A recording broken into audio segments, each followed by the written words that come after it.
असा कलर आहे आणि ही गडवाल साडी जी आहे ती तुम्हाला फ्री मध्ये मिळू शकते. ते म्हणजे तुम्ही दर महिन्याची जी आपली भिशी आहे ती जर का तुम्ही सुरू करतात शिवशाही पैठणी सोबत, शिवशाही नेटवर्क सोबत, तर मग तुम्हाला 12 महिने तुम्हाला हप्ता भरायचा आहे. दर महिन्याला 1000 रुपये असे तुम्हाला भरायचे आहेत.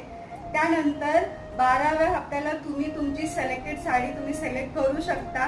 त्यानंतर सुंदर अशी गढवाल पैठणी तुम्हाला त्यावरती गिफ्ट मिळणार आहे. सुंदर अशा 12,000च्या पैठणीवर Gadwal sari free free free. खूप सुंदर कलेक्शन आहे. तुम्ही शाखेमध्ये देखील व्हिजिट करू शकता. आमचे जे शिवशाहीचे लीडर्स आहेत, तुमच्याकडे कोणाचे ना कोणाचे कॉन्टॅक्ट नंबर असतील, तुम्ही त्यांच्याशी संपर्क करा आणि शिवशाहीच्या या सुंदर कलेक्शनला एन्जॉय करा.